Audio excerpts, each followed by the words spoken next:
Someone walks into a coffee shop, looks around at the crowded tables, and feels their stomach turn. Not from fear, not from shyness, from disgust. Every laugh sounds fake. Every conversation feels pointless. Every face just reminds them why they'd rather be anywhere else. They grab their coffee and leave as fast as possible, feeling that familiar relief wash over them the moment they're alone again. Most people would call this antisocial behavior, maybe social anxiety, but for some, it goes deeper than that. It's not about being nervous around people, it's about actively disliking humanity itself. My name is Kino, and I spend way too much time thinking about why some people look at the world and decide that humans, as a species, might be the problem. If you're someone who's ever felt like people are more trouble than they're worth, or if you know someone who seems to hate everyone equally, make sure to hit that subscribe button and give this video a thumbs up if this resonates with you. Because today, we're going to look at what happens inside the mind of someone who genuinely dislikes people. Not specific people, people in general.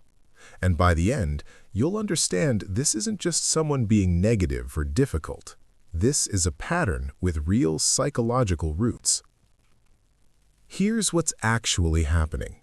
Psychologists have a name for this: misanthropy. It means a general distrust or dislike of humans. And before you think this is just someone having a bad day, research shows it goes way deeper. Studies from places like Tilburg University found something interesting. People who distrust humanity don't just wake up one day and decide everyone's terrible. It starts somewhere. Often, it starts young. Socrates, the ancient Greek philosopher, figured this out thousands of years ago. He said misanthropy comes from repeatedly trusting people and repeatedly getting burned. You trust someone to tell the truth, they lie. You believe someone will help you, they disappear. You open up to someone, they use it against you. Do this enough times, especially when you're a kid, and your brain learns a lesson. People hurt you. Now here's where the psychology gets specific. When you're a child and the people who are supposed to protect you, parents, family, teachers, turn out to be untrustworthy or harmful, your brain creates a category. It files other humans under dangerous.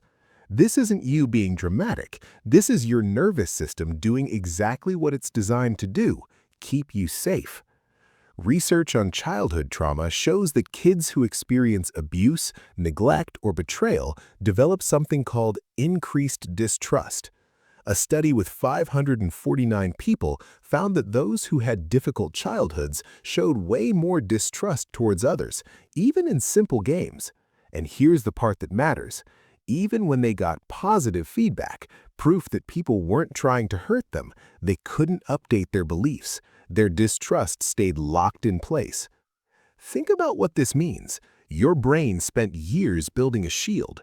Every bad experience added another layer. Every disappointment made the wall thicker. And now, even when good people show up, your brain can't let them in. It's not being stubborn, it's being protective. The problem is, what once kept you safe now keeps you isolated. But childhood trauma isn't the only path to hating people. Sometimes it comes from something else: disappointment with humanity itself.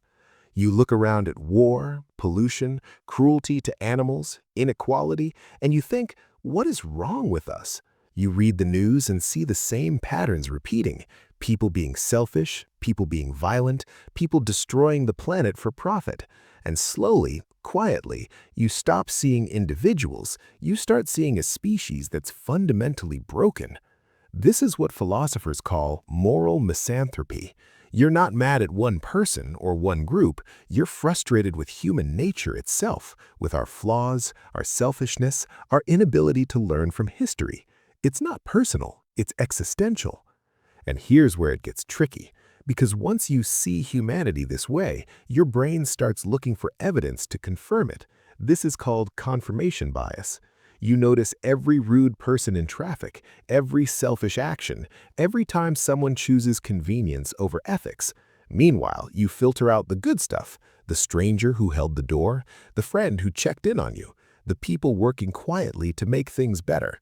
Your brain becomes a detective, but it's only collecting evidence for one verdict: guilty. Research shows that misanthropy creates a vicious cycle. When you distrust people, you treat them differently. Maybe you're cold, maybe you're distant, maybe you're quick to judge. And guess what happens? People respond to that energy. They pull away. They're less friendly. They confirm exactly what you already believed about them. And now your misanthropy feels justified. But here's what most people don't talk about. For some people, hating humanity feels safer than risking connection. If everyone's terrible anyway, you can't be disappointed. If you expect nothing from people, they can't let you down. It's not optimism, but it's predictable. And after a lifetime of chaos or betrayal, predictable can feel like peace. The cost, though, is real. Studies show that people who distrust humanity report higher rates of depression, anxiety, and loneliness, not because they're around people, they're often not, but because humans are social animals. We're wired for connection. When you cut yourself off from humanity, you're fighting your own biology. You might hate people, but your nervous system still craves belonging. So, what do you do if you recognize this pattern in yourself? If you've spent years building walls and now you're trapped behind them? The path forward isn't pretending everyone's great. It's not toxic positivity or forcing yourself to trust people who haven't earned it. It's something more specific. Learning that your nervous system's threat detection is stuck in the past. Your brain is still scanning for the dangers that used to be real, but you're not that powerless kid anymore. The world isn't the same hostile place it used to be. Start small. Find one person who's shown they're safe, not perfect, safe. Someone who's consistent, honest, and respectful. Practice trusting them with something tiny. See what happens. Your brain needs new data. It needs evidence that people can be different. But this doesn't happen in your head, it happens through experience. Therapy helps too, especially trauma-informed therapy, because if your distrust of people started with trauma, you can't just think your way out of it. You need to work with your nervous system directly to teach it that connection doesn't always mean danger. And maybe most importantly, you're not broken for feeling this way. Whether your misanthropy comes from trauma or from clear-eyed frustration with humanity's failures, it makes sense. Your brain is responding to real information, real pain, real patterns. The question isn't whether people have given you reasons to distrust them. They probably have. The question is, do you want to spend your whole life behind walls, or do you want to find a few people worth letting in? If this video helped you understand why some people struggle to connect with humanity, make sure to smash that like button and subscribe for more deep dives into human psychology. Share this with someone who needs to understand that distrust isn't weakness, it's protection that served its purpose and now needs updating. Let me know in the comments, have you ever felt this way? What changed it, or what keeps you behind the walls? Thanks for watching, and I'll see you in the next one.